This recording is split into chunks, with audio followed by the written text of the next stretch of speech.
Assalamualaikum warahmatullahi wabarakatuh. Perkenalkan, kami dari kelompok 2 yang beranggotakan saya sendiri, nama saya Miftah Nisa, serta rekan saya Dewi Trisnawati dan Nurul Fauza.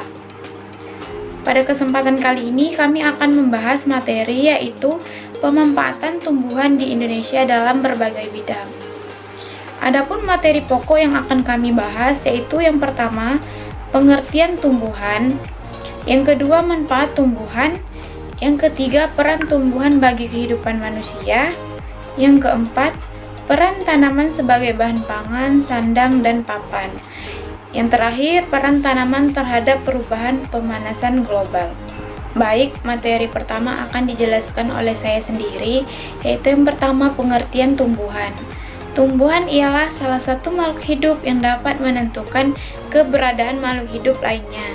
Seperti yang telah kita ketahui, tumbuhan dapat membuat makanannya sendiri melalui fotosintesis. Nah, para ahli anatomi tumbuhan mengetahui bahwa tumbuhan memiliki sifat tolipotensi, yaitu suatu kemampuan setiap sel untuk dapat tumbuh menjadi sebuah individu baru. Oleh karena itu, makhluk hidup baik secara langsung maupun tidak langsung sangat tergantung kepada tumbuhan. Selanjutnya, manfaat tumbuhan bagi kemajuan sains, teknologi, dan lingkungan. Nah, yang pertama, sifat tolipotensi tumbuhan dimanfaatkan pada teknik kultur jaringan. Yang kedua, enceng gondok akan menjadi gulma bila terjadi eutrofikasi. Kemudian yang ketiga, tanaman tagates menghasilkan senyawa toifen yang aman bagi manusia. Yang keempat, sel-sel tumbuhan mengandung sitoplasma yang bersifat elektrolit sehingga mengekstrak kulit tubuh. Selanjutnya, peran tumbuhan bagi kehidupan manusia. Yang pertama, tumbuhan membersihkan udara. Yang kedua, tumbuhan bisa membuat lingkungan sejuk. Kemudian yang ketiga, tumbuhan bisa dikonsumsi. Dan yang keempat, tumbuhan melindungi dari sinar matahari. Selanjutnya, peran tumbuhan sebagai bahan pangan. Nah, tanaman sebagai bahan pangan didefinisikan pula sebagai segala jenis tanaman yang dapat menghasilkan karbohidrat, protein, bahkan mineral dan vitamin. Yang pertama, serealia seperti padi, Oryza sativa sebagai makanan pokok bagi sebagian besar masyarakat Indonesia. Kemudian kedua, biji-bijian seperti kacang hijau, dan yang ketiga, umbi-umbian seperti singkong. Tanaman sebagai bahan pakan.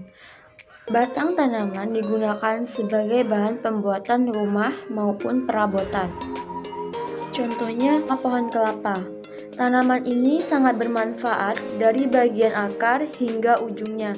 Tidak hanya kayunya saja yang bermanfaat, buah, daun, bunga, biji, kulit kelapa, hingga sabut kelapa memiliki manfaat sendiri. Kedua, pohon jati. Pohon jati adalah sejenis pohon yang termasuk dalam genus Tectona grandisii dan menjadi pohon penghasil kayu berkualitas tinggi. Yang ketiga, pohon randu. Yang keempat, pohon sengan. Pohon sengan adalah jenis tanaman yang dapat tumbuh di sebaran iklim yang luas, tetapi banyak terdapat di daerah tropis. Pohon ini memiliki karakter akar tunggang berbentuk bulat, tidak berbanir, kulit tidak beratur, berwarna putih, dan tidak mengelupas. Kelima, pohon bambu. Sebenarnya bambu bukanlah tanaman dan jenis tumbuhan yang asing bagi masyarakat Indonesia. Bambu juga banyak ditemui di berbagai negara di dunia. Bambu sendiri sangatlah akrab di lingkungan kehidupan masyarakat Indonesia, terutama di wilayah pedesaan. Bambu dapat digunakan untuk bahan bangunan, tiang, dinding, atau peralatan dapur, alat musik, hingga dijadikan bahan makanan. Selanjutnya, tanaman sebagai bahan sandang. Tanaman sebagai bahan sandang yaitu tanaman yang menghasilkan serat yang berpotensi untuk diolah menjadi pakaian. Contohnya seperti kapas, linen, dan kenaf.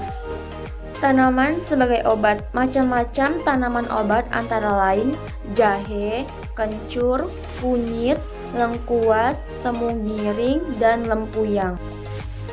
Tanaman sebagai bahan industri. Di sini kami akan mengambil contoh seperti tanaman karet. Tanaman karet dapat digunakan dalam industri otomotif pembuatan ban kendaraan. Kemudian pulp dari kulit kayu, beberapa tumbuhan sebagai bahan baku kertas, dan CPO yang dihasilkan dari tanaman kelapa sawit. Tidak hanya itu, pohon karet juga dapat berperan dalam reboisasi dan rehabilitas lahan. Kemudian bahan utama dalam pembuatan karet seperti ban dan karet. Kemudian dapat mengurangi emisi rumah kaca karena dapat menyerap gas buangan dan menghasilkan oksigen jauh lebih maksimal. Tumbuhan ini juga dapat menyerap gas karbon dioksida yang akan diolah menjadi sumber karbon untuk fotosintesis. Nah, hal itulah yang dapat mengurangi atau mengatasi efek emisi rumah kaca seperti kerusakan lingkungan. Nah, kemudian digunakan sebagai bahan bakar dan meningkatkan kerjasama ekonomi internasional serta dapat digunakan sebagai bahan obat-obatan. Biji karet mengandung berbagai jenis nutrisi seperti air, lemak, protein, dan senyawa lainnya. Dan biji karet ini juga terdapat tiamin, akroten, tokoferol yang dapat digunakan sebagai bahan campuran obat-obatan. Tumbuhan sebagai paru-paru dunia. Mengapa tumbuhan disebut sebagai paru-paru dunia? Karena tumbuhan akan menyerap dari berbagai udara kotor hingga merubahnya menjadi udara yang lebih segar. Nah, dengan terjadinya sirkulasi unsur di udara melalui tumbuhan, maka udara di sekitar area tumbuhan tanaman tersebut akan menjadi jauh lebih bersih dan menciptakan suasana nyaman, segar bagi orang-orang yang berada di sekitarnya. Nah, selain itu, kemampuan tanaman juga dalam menyimpan air dapat membantu apabila terjadi kekurangan air di saat musim kemarau. Selanjutnya, peran tanaman terhadap perubahan pemanasan global. Hal ini diungkapkan karena tumbuhan memiliki peran yang sangat penting bagi kehidupan di dunia. Menyerap karbon dioksida dan menghasilkan oksigen adalah peran paling penting tumbuhan dalam mengurangi pemanasan global.